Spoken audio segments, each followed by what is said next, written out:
विक्रांत वानखेडे म्हणजे ते माजी खासदार श्रीधर वानखेडेंचा त्यांचा मुलगा. पण तू कसं ओळखतेस त्याच्या बाबांना? मी पत्रकार आहे, सध्या पॉलिटिकल ब्युरो चीफ म्हणून एका चॅनलला काम करते. ओ वाव. येस येस अमूल्या, मी ओळखते अगं यांना. मी बघते तुमचं न्यूज चॅनल. ते मध्यंतरी एका हॉस्पिटलमध्ये एका नेत्याच्या गुंडांनी डॉक्टर्सवरती हल्ला केला होता, तेव्हा तुम्हीच तर त्यांची न्यूज दाखवली होती. तुमच्यामुळेच तर त्या गुंडांना आणि त्या नेत्याला शिक्षा होऊ शकली. You are great. मग माझं सेगमेंट सुद्धा बघत असाल तुम्ही? हो बघतेच मी. पण मॅम मला एक डाऊट होता, तुमचं आडनाव खरंच देवी आहे की तुम्ही असंच लावता? असंच लावायला ते अंगणातलं झाड थोडी आहे, मनात आलं लावलं. नाही, मला तसं नव्हतं म्हणायचं. कळलं मला. ते माझं आडनाव नाही, माझ्या आईचं नाव आहे. मी आडनाव लावत नाही, कारण मग लोक लगेच जात शोधायला लागतात आणि ते मला आवडत नाही. Oh by the way Amulya, tell me one thing. Nutan Wankhede इलेक्शनला उभे राहत आहेत असं मी ऐकलंय. म्हणजे माहिती नाही, आय एम नॉट शुअर. ठीक आहे ठीक आहे, मी भेटणारच आहे त्यांना 1-2 दिवसात. भेट व्हायला हवी ना. मी चांगलंच ओळखते त्यांना. नाही, अंडरकरंट कळला नाही मला ह्यातला. एनिवे, मी शोधून काढेनच. शोधपत्रकारिता आवडतेच मला. बरं अमूल्या, आपण पुन्हा भेटूया. मला जरा बोलायचं आहे तुझ्याशी. कशाबद्दल? नूतन वानखेडे. मी तुला मेसेज करते ना, मग आपण निवांत बोलूया. ठीक आहे, चालेल. एन्जॉय. येस, चलो बाय. Bye bye. बाय. थंड झाली कॉफी. बरं ऐक ना पूजा, मला आज प्लीज अनाटॉमीच्या नोट्स देशील घरी? देते.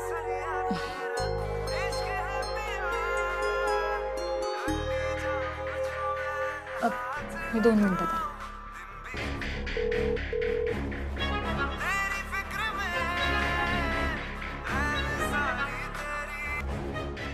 हॅलो.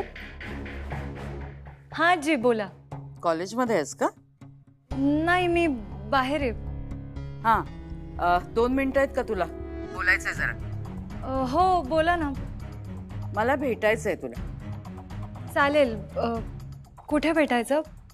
मी घरीच आहे, पण हे बघ, तुझी धावपळ होणार असेल ना तर मी येते तुला भेटायला. नाही नाही आजी नको, म्हणजे तुम्ही नका त्रास करून घेऊ. मी येते तुम्हाला भेटायला. ठीक आहे, मग आत्ताच ये. आत्ता? हो का? वेळ नाहीये का तुझ्याकडे? नाही म्हणजे तसं नाही. ठीक आहे, मी मी मी एक अर्ध्या तासात येते. ये, मी वाट बघते. ठेवते फोन. हो. बरं झालं अमूल्या घरी येते ते. हा वेदांत ना उगाच मला कारण देतोय साखरपुडा पुढे ढकलण्याची. आता अमूल्या आली ना की तिच्याकडून वधवूनच घेते नक्की काय येते. आद्या आद्या, व्हॉट अ न्यूज. कॉंग्रॅच्युलेशन. अरे थँक्यू. पण तुला कोणी सांगितलं? मला गेस कर. हो, अमूल्याने सांगितलं असेल. हो ना. अमूल्या ना जरा या एथिक्स वगैरेच्या बाबतीत पक्की आहे, सो तिने नाही सांगितलं. मग कोणी सांगितलं? माझा मित्र आणि तुझा नवरा सार्थ. मला वाटलंच होतं, जरा म्हणून धीर नाहीये त्या माणसाला. आता एवढी एक्साइटिंग न्यूज आहे तर मी देणार होते तुला ही न्यूज. आता त्याला नसेल राहवलं. तू एक काम कर, तू आधी इथे बस आरामात. अरे, आणि आता मी जे सांगतोय ते नीट ऐक. सो आता तुला ऑफिसचा स्ट्रेस घेण्याची अजिबात गरज नाहीये. तू ऑफिसला नाही आलीस तरी चालेल. आणि हा, डॉक्टर चिन्मयची अपॉइंटमेंट घेऊ आणि तुझ्या सगळ्या टेस्ट करून टाकू. आणि हा, माझा न्यूट्रिशनिस्ट आहे, सो आपण त्याला भेटूयात आणि तुझ्यासाठी एक प्रॉपर डाएट सेट करूयात. आणि तो डाएट तू आजपासूनच फॉलो कर. दादा दादा हे बघ, रिलॅक्स. हे बघ, मी सगळं नीट फॉलो करणार आहे. You don't worry. ओके. आणि कामाचं म्हणशील तर मी काही इतक्यात अशी घरी बसणार नाहीये. मी शेवटपर्यंत काम करत राहणार आहे. अगं का? अरे का म्हणजे फिजिकल ऍक्टिव्हिटी हवी ना काहीतरी. हा, बरोबर आहे तुझं, पण स्ट्रेस घ्यायचा नाहीये. नाही घेणार. Don't worry. ओके. बरं दादा, मी काय म्हणते, तू काय ठरवलंयस तू? कशाबद्दल? अरे अमूल्याबद्दल.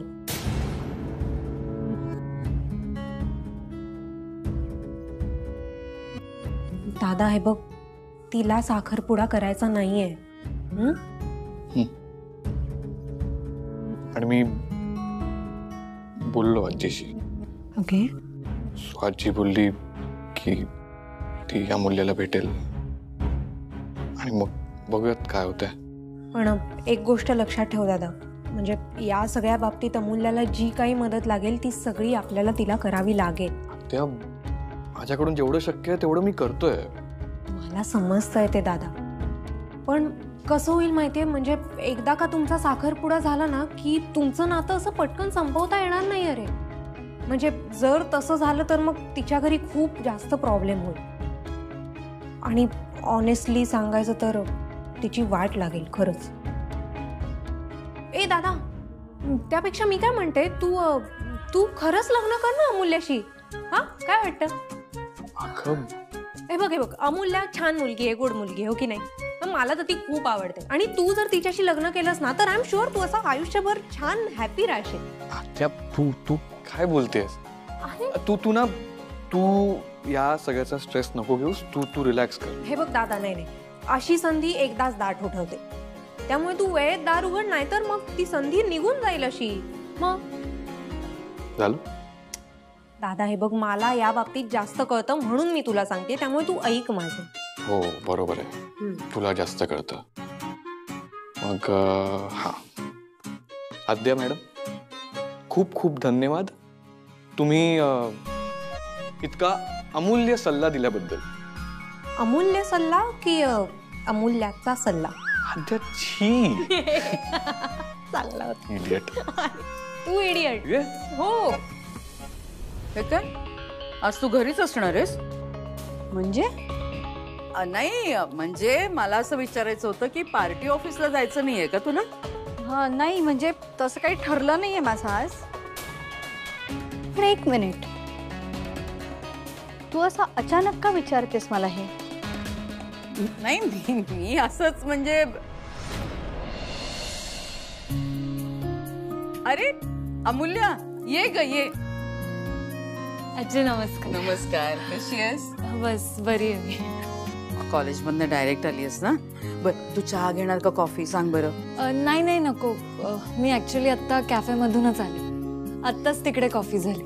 अच्छा, वेदांत होता ना बरोबर? नाही, ते मी कॉलेजच्या फ्रेंड सोबत गेले होते. आज आमच्या क्लास टेस्टचा रिझल्ट लागला ना, सगळ्यांना खूप चांगले मार्क्स मिळाले म्हणून आम्ही सगळे मिळून कॅफे मध्ये गेलो होतो. बरोबर. बरं तू थांब, मी आलेच जरा. हा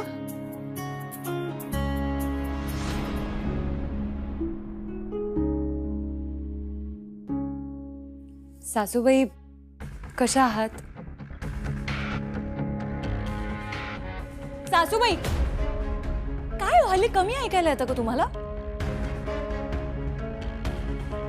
डोंट वरी, तुमची ही सून तुमचा व्यवस्थित इलाज कर. अहो मी तुम्हाला विचारत होते कशा आहात? बरे आहात ना?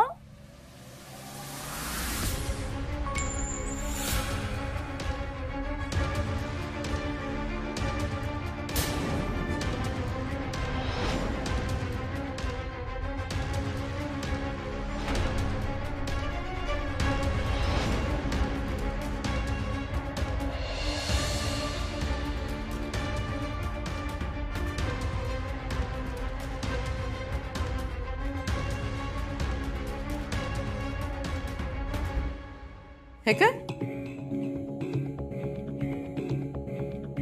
नूतन कुठे गेली? काकू आत गेली. का उभी काय राहिलीस, बस ना. अमूल्या, तुझ्या आणि वेदांच्या अंगठीचं डिझाईन पसंतच करूया. हे बघ, आमच्या वेदांतला यातलं काही कळत नाही, तू आणि मी म्हणूनच ठरवूया. हा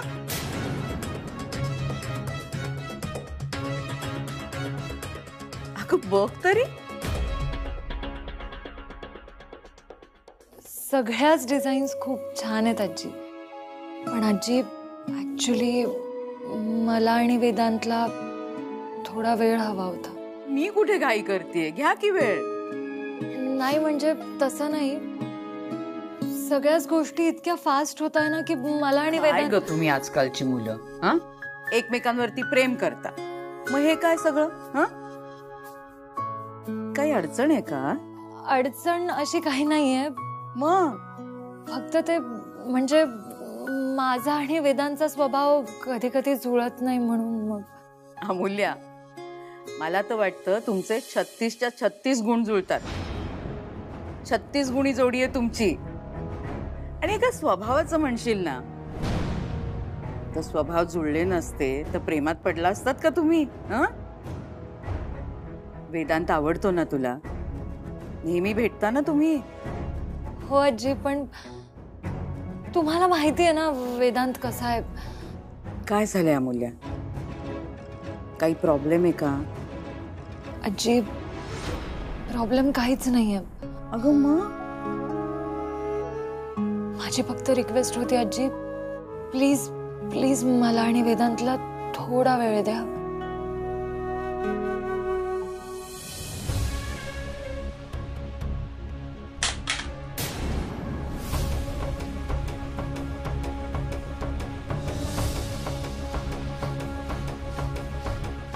ही हात का जोडते? हात जोडून खर्चासाठी पैसे द्या म्हणून भीक तर मागत नाहीये ना? नक्की काय चाललंय या दोघींचं? हात कसले जोडतीस तू? तसं नाही आजी. ऐक मी काय म्हणते ते. हे बघ, या सगळ्याला ना नूतन आधी तयार नव्हती, आता तयार झालीये. आणि आता जर का तिला कळलं ना की तुम्ही साखरपुडा पुढे ढकलायचं म्हणताय, तर ती विक्रांत आणि आरतीचं लग्न पुढे ढकलायला मागे पुढे बघणार नाही. हे बघ, तुला म्हणून सांगते, पण बाकी कुणालाही सांगू नकोस. मला कळतंय, एक मुलगी म्हणून तुला प्रश्न पडले, तू विचार करतेस. आमचा वेदांत सुद्धा ना इतका कधी कधी बावळटासारखा वागतो. अगं खरं तर एव्हाना त्यांनी तुला विश्वासात घेऊन हे सांगायला पाहिजे होतं की अमूल्या, अजिबात काळजी करू नकोस, मी तुला सांभाळून घेईन, तुला समजून घेईन, आपण दोघं मिळून आपला संसार सुखाचा करू, हे असं सांगायला पाहिजे होतं, हो की नाही? हीच काळजी वाटते ना तुला? हो, पण आम्हाला थोडासा वेळ मिळाला असता तर. अगं पुन्हा तेच. ठीक, मी विचार करेन. पण आत्ता कुणाला काही सांगू नकोस. आणि बाळा, एक गोष्ट कायम लक्षात ठेव, मी सदैव तुझ्या पाठीशी आहे.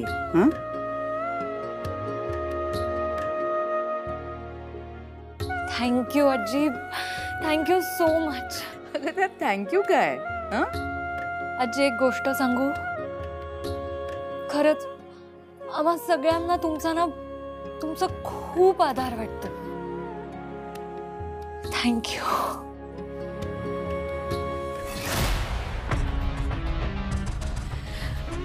पाया पडते. अगं असू दे. पाया काय पडते? आजी आणि नाच सुनेमध्ये प्रेम अगदी उंचू चाललेलं दिसतंय. दृष्टच काढायला पाहिजे यांची. सावकाश जा आणि काळजी करायची नाही.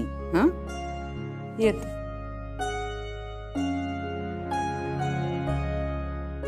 थँक्यू.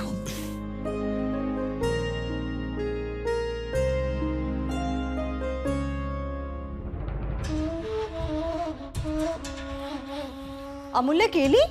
हो. का? म्हणजे इतक्या लगेच का गेली? अगं लगेच कुठे, माझ्याशी गप्पा मारल्या आणि मग गेली. हो का? काय म्हणाली? का असं का विचारतेस?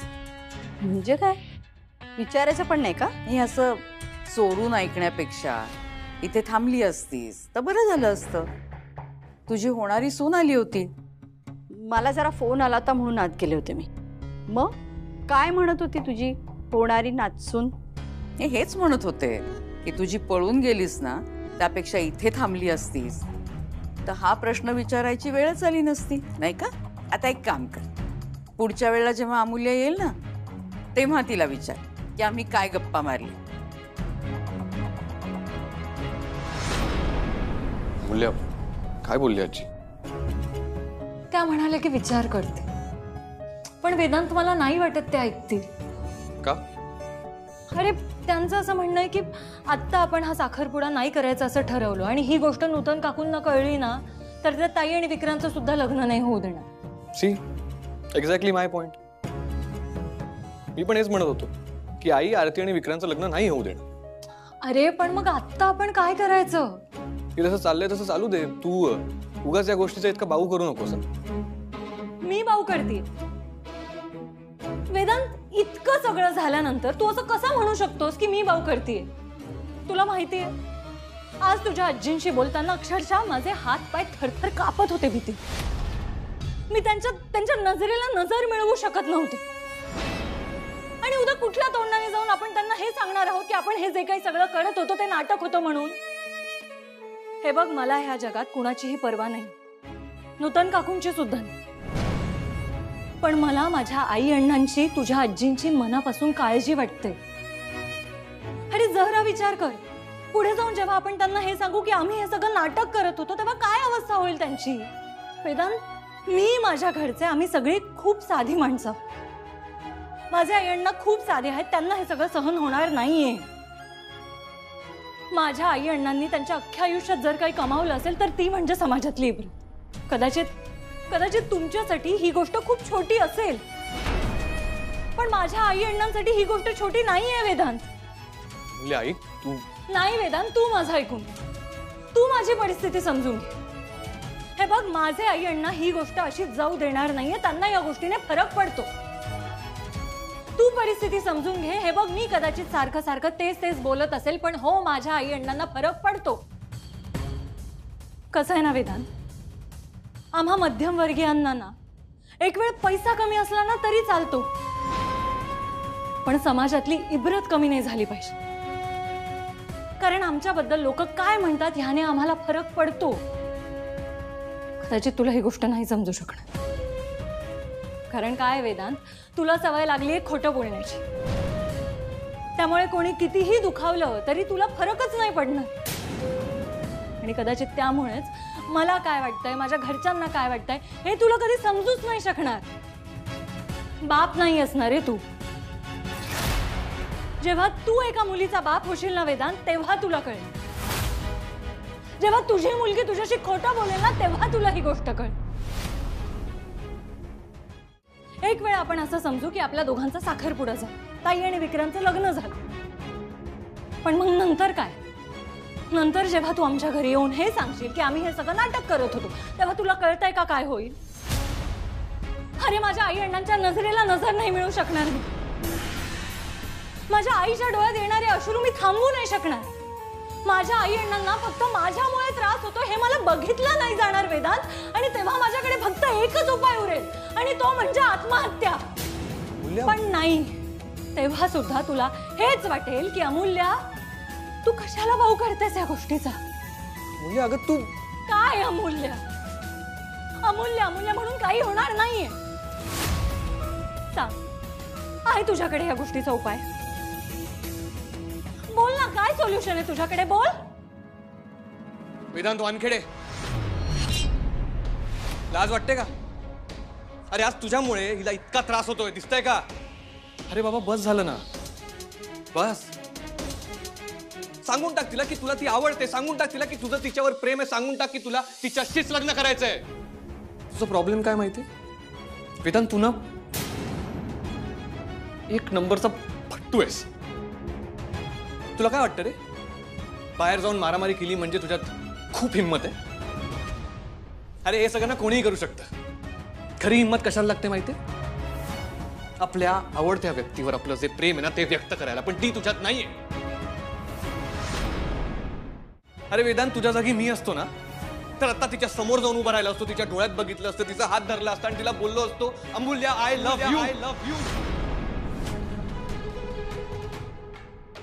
असं का वागतोयस? अरे बघ जरा तिच्याकडे काय अवस्था झाली आहे तिची. हे बघ वेदांत, अभी नहीं ना तो कभी नहीं. अरे आयुष्यभर पश्चाताप करत बसशील. माझं अमूल्यावर प्रेम होतं आणि ते प्रेम मी व्यक्त करू नाही शकलो. आणि वेदांत, एक गोष्ट लक्षात ठेव, जेव्हा माणसाच्या आयुष्यात पश्चाताप होणं सुरू होतं ना, तेव्हा तो माणूस संपतो. आता माझ्याकडे काय बघतोय, तिच्याकडे बघ. वेदांत, अरे मी इथे उभी आहे. अरे बोल ना वेदांत, इकडे बघून बोल. हे बघ, माझं ठरलं, मी हा साखरपुडा करू शकत नाही. मी माझ्या आई अण्णांना अजून दुखावू शकत नाही. संपला विषय.